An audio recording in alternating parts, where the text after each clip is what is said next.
প্রকাশ্য লুটপাটে এক বছরে মরুভূমিতে পরিণত হয়েছে সিলেটের সাদা পাথর পর্যটন কেন্দ্র। নাকের ডগায় হরিলুট চললেও ঘুম ভাঙেনি প্রশাসনের। উত্তরের জেলা কুড়িগ্রাম যেন মাদকের অভয়ারণ্য। সীমান্তবর্তী 6 উপজেলা দিয়েই ঢুকছে চালান। রাত দিন চলছে বেচাকেনা। তুমি এগুলা ব্যবসা করো না, তো এই নেশাটা আমি করতে গেছিলাম, সে আমার ছেলেকে আক্রমণ করে। থানা পরিষদের বিডিআর এগুলা মিডিয়া এগুলা কাজ করে।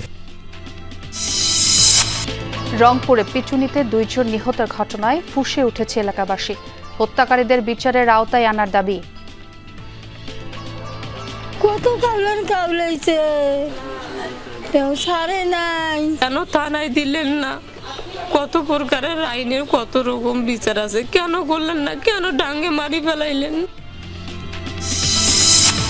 বর্ষার জলাবদ্ধতার কবল থেকে মুক্তি মিলছে না বরিশাল নগরবাসীর। দখল হয়ে যাওয়া খাল উদ্ধারে নজর দেওয়ার তাগিদ।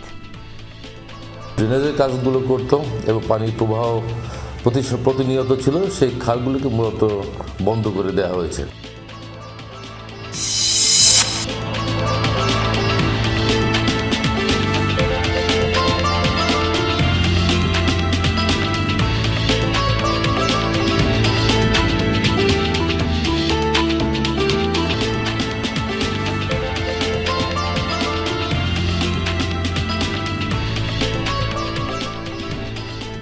আমন্ত্রণ সংবাদ সারা দেশে, আপনাদের সঙ্গে আছে আমি ছোয়া খন্দকার। এতক্ষণ শিরোনাম দেখছিলেন, এবার পুরো খবর।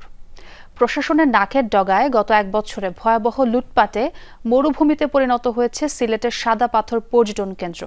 সিলেটের দর্শনীয় স্থানগুলোর মধ্যে ভ্রমণ পিপাসু মানুষের পছন্দের শীর্ষে রয়েছে ভোলাগঞ্জ সাদা পাথর পর্যটন কেন্দ্র।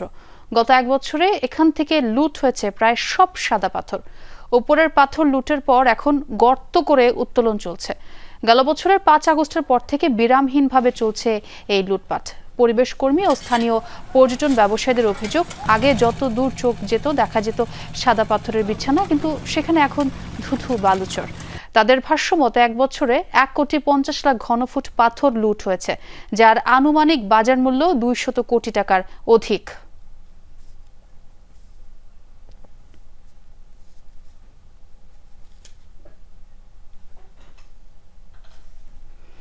এ বিষয়ে আরো জানবো আমার সহকর্মী মাহবুবুর রহমান রিপনের কাছ থেকে।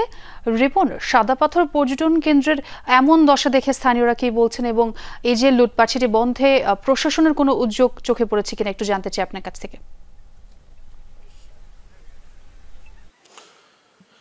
ছোঁয়া, আসলে উদ্যোগ নিয়েছে প্রশাসন, সেটা একদম ধ্বংসের পরে।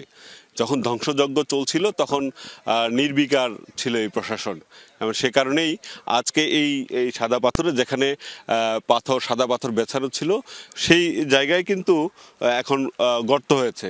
কোথাও কোমর সমান, কোথাও বুক সমান গর্ত করে উপরের পাথর নিয়েছে এবং গর্ত করে করে এই পর্যটন কেন্দ্রকে একদম ধ্বংসলীলা বানিয়ে দিয়েছে।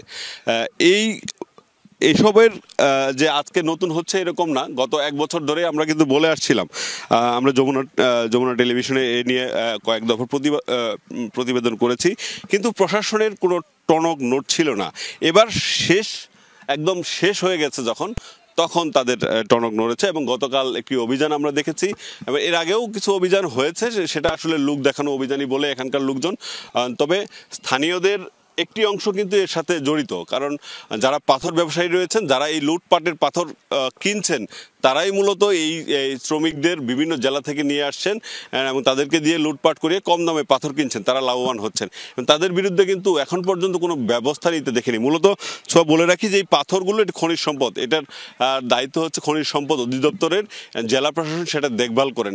খনিজ সম্পদ অধিদপ্তর কিন্তু এখানে তেমন খোঁজ খবর কোনোদিন নিয়েছেন বলে আমার আর জানা নেই, এবং সবসময় দায় পড়ে জেলা প্রশাসনের উপর, এবং জেলা প্রশাসনও তেমন কোনো দায়িত্ব পালন করতে পারেনি এই লুটপাট ঠেকাতে। এবং গত 1 বছর ধরেই আমরা বলে আসছিলাম, দ্রুত এইসব লুটপাট না ঠেকালে পর্যটন স্পটগুলোর যে সৌন্দর্য সেটি নষ্ট হবে, এবং সেটাই হয়েছে। এবং সবশেষ এই সাদা পাথরের এখনকার যে চিত্র তা অনেকটা ভয়াবহ। ছোঁয়া। রিপন, অনেক ধন্যবাদ যোগ দেওয়ার জন্য। আর্থিক কেলেঙ্কারি ও গুরুতর দলীয় শৃঙ্খলা ভঙ্গের অভিযোগের প্রাথমিক সত্যতা পাওয়ায় এনসিপির চট্টগ্রাম মহানগর শাখার যুগ্ম সমন্বয়কারী নিজামুদ্দিনকে সাময়িক বহিষ্কার করা হয়েছে। তবে কেন তাকে স্থায়ীভাবে বহিষ্কার করা হবে না তার লিখিত ব্যাখ্যাও 48 ঘন্টার মধ্যে দেওয়ার জন্য বলা হয়েছে দল থেকে। এর আগে চট্টগ্রাম বন্দর কেন্দ্রিক আন্দোলন থামিয়ে দিতে ৫ লাখ টাকা চাঁদা আদায়ের কল রেকর্ডিংয়ের একটি ভিডিও ছড়িয়ে পড়ে সামাজিক যোগাযোগ মাধ্যমে। অভিযোগ, যেখানে বন্দরে আন্দোলন দমাতে ৫ লাখ টাকা নেয়ার পর আরও ৫ লাখ টাকা নিতে বলছিলেন নিজাম। তবে অভিযুক্ত নিজামের দাবি এটি মে মাসের ঘটনা। রিফাত নামে একজনকে মারধর ও আটকে রেখে বাংলাদেশ গণতান্ত্রিক ছাত্র সংসদের চট্টগ্রাম মহানগরের সভাপতি প্রার্থী রিজাউর ও তার অনুসারীরা একটি জোরপূর্বক রেকর্ডিং করে।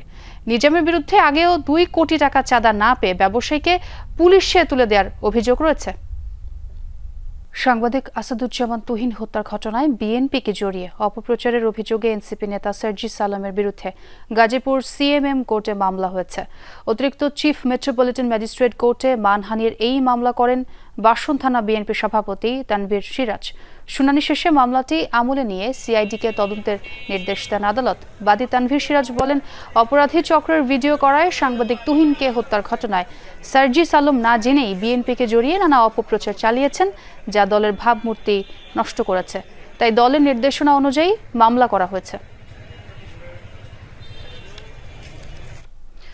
মাদকের অভয়ারণ্যে পরিণত হয়েছে কুড়িগ্রাম জেলায়। সীমান্তবর্তী ৬টি উপজেলা দিয়েই অহরহ আসছে মাদকের চালান।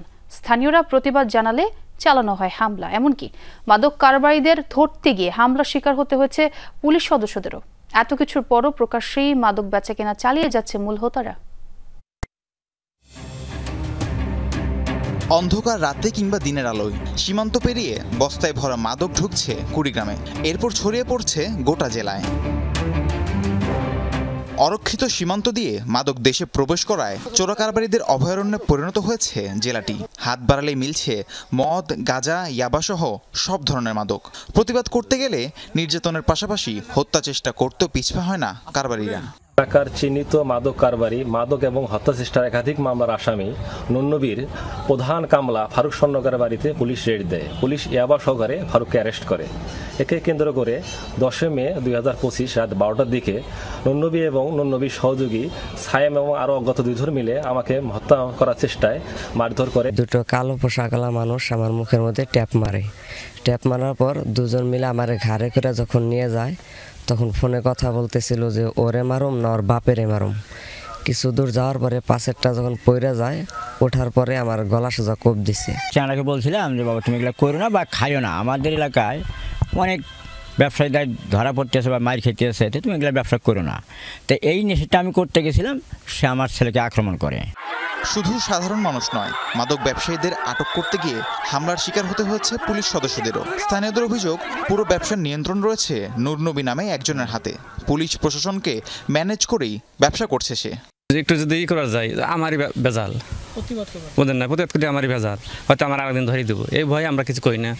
এদিকে মনে করেন যে থানা পরিষদ, বিডিআর, এগুলা মিডিয়া এগুলা কাজ করে, এগুলা তো প্রতিশোধ নেয় না। পাথরের ব্যবসা করে, আরো মনে করো অন্য ধরনের গরু মানে মট হাবি যাবি স্মাইলিং ব্যবসা তো করে। ব্যবসার নিয়ন্ত্রণ এপারে নূরনবীর হাতে। সীমান্তের ওপার থেকে মাদক পাঠায় আরেক চক্র। পুলিশ সুপার জানালেন, মাদকের বিস্তার রোধে সচেষ্ট আছে বাহিনীর সদস্যরা। চোরাকারবারিদের সাথে জড়িত থাকার অভিযোগ পেলে বিভাগীয় ব্যবস্থাও নেওয়া হয় বলে জানান তিনি। সাজু ওই দেশের নাগরিক, তারা 2 ভাই বোনে ওই দেশে নাগরিক ইন্ডিয়ার। এটা হলো কালো দেওয়ানি গ্রাম বলে। আর দ্বিতীয়ত ওরা হলো মাদকের প্রচুর পাহাড়, তারা ইন্ডিয়া থেকে বাংলাদেশে পাচার করে। বিভিন্ন বাহিনী একসাথে আমরা কাজ করি, সবাই কাজ করছি এবং অনেক বড় বড় অভিযানও হয়েছে এখানে। তো পাশাপাশি শোনা যায় কিছু কেউ আমাদের এর মধ্যে কেউ যে আমাদের বাহিনীর লোকেরাও যদি জড়িত থাকে, সেক্ষেত্রে আসলে আমরা কিছু অভিযোগ সময় মাঝে মাঝে পেয়ে থাকি, যেটা আমরা বিভাগীয় ব্যবস্থা নিয়েছি। মাদকের বিস্তার রোধে চোরাকারবারিদের দ্রুত চিহ্নিত করে আইনে আওতায় আনার দাবি স্থানীয়দের। রাহিম সারোয়ার, যমুনা নিউজ। চোখের জলও শুকিয়ে গেছে রংপুরে গণপিটুনিতে মারা যাওয়া রূপলাল ও প্রদীপ দাসের পরিবারের। মামলায় কয়েকজনকে গ্রেফতার করা হলেও আতঙ্ক ছাড়ছে না তাদের। এই ঘটনায় ফুঁসে উঠেছে এলাকাবাসী। হত্যাকারীদের সকলকে আইনের আওতায় এনে বিচারের দাবি করেছেন তারা। কত কাউলাইছে, সারে নাই। রূপলালের মা লাছিয়া দাসের এই আহাজারির কোনো উত্তর নেই কারো কাছেই। ঘটনার সময়কার একটি ফুটেজেও দেখা যায় মৃত্যুর আগে উত্তেজিত জনতার কাছে কাতর মিনতি করছে রূপলাল ও প্রদীপ দাস। শনিবার রাত ৯টায় তারাগঞ্জের সয়ার ইউনিয়নের বটতলিতে চোর সন্দেহে স্থানীয়দের কাছে আটক হন রূপলাল ও প্রদীপ। এরপর তাদের কাছে পাওয়া যায় চোলাই মদ। এ ঘটনায় উত্তেজিত হয়ে বুড়িরহাট উচ্চ বিদ্যালয় মাঠে নিয়ে তাদের গণপিটুনি দেয় ক্ষুব্ধ জনতা। এতে ঘটনাস্থলে রূপলাল ও রংপুর মেডিকেল কলেজ হাসপাতালে মারা যায় প্রদীপ। স্বজনদের অভিযোগ, প্রথমে পুলিশ আসলেও সংখ্যায় কম হওয়ায় উত্তেজিত জনতাকে থামাতে পারেনি তারা, যার পরিণতিতে এই নির্মম খুন। অপরাধীদের যথাযথ শাস্তির দাবি তাদের। আমার বাবা মাথায় চোখে মারামারি করছে। কেন থানায় দিলেন না? কত প্রকারের আইনের কত রকম বিচার আছে, কেন করলেন না? কেন ডাঙ্গে মারি ফেলাইলেন? তো ওইভাবে মশাটাকে মারি ফেলাইলেন, ওইভাবে। আরে ৩-৪ জন মিলে কিন্তু মারতেছে। পরে আবার যখন মানুষ বেশি হলো তখন জুতা দিয়ে মারা শুরু হলো। পরে পুলিশ ছিল, পুলিশ কিন্তু সারাই দিয়ে আবার চলে গেছে। রূপলালের স্ত্রী মালতী রানী অজ্ঞাতনামা ৫০০ জনকে আসামি করে হত্যা মামলা করেছেন। পুলিশ বলছে ঘটনার সাথে জড়িতদের গ্রেপ্তারে সাঁড়াশি অভিযান চলছে। এরই মধ্যে গ্রেপ্তারও হয়েছে কয়েকজন। মামলার সূত্র ধরে অভিযান চালাই। আমরা চেষ্টা করতেছি তাদেরকে রিমান্ডে নিয়ে এসে বাকি সবকিছু উদ্ঘাটন করা এবং শনাক্ত করার চেষ্টা করছি। এ ঘটনায় ফুঁসে উঠেছে এলাকাবাসী। মরদেহ নিয়ে মহাসড়ক অবরোধ করে হত্যাকারীদের বিচার দাবি করেছেন তারা। সরকার মাঝারুল মান্নান, যমুনা নিউজ, রংপুর। জলাবদ্ধতার অভিশাপ থেকে মুক্তি পাচ্ছেন না বরিশাল নগরবাসী। বর্ষা এলেই বড় বড় প্রকল্পের গল্প শোনায় সিটি কর্পোরেশন। পরিবেশবাদীরা বলছেন হারিয়ে যাওয়া খাল উদ্ধার না হলে অভিশাপ থেকে মুক্তি নেই। তবে শিগগিরই খাল খনন ও সৌন্দর্য বর্ধনের কাজ শুরুর আশ্বাস সিটি কর্পোরেশনের। বিস্তারিত কাউসার হোসেনের প্রতিবেদনে। খাল থেকে তোলা হচ্ছে আবর্জনা, কাদামাটি, বর্জ্য অপসারণ করা হচ্ছে ড্রেন থেকে, কোথাও তৈরি করা হচ্ছে ড্রেনের নতুন মুখ। সব মিলিয়ে বরিশাল সিটি কর্পোরেশনের বিশাল কর্মযজ্ঞ। উদ্দেশ্য পানি প্রবাহ নিশ্চিত করে জলাবদ্ধতা নিরসন।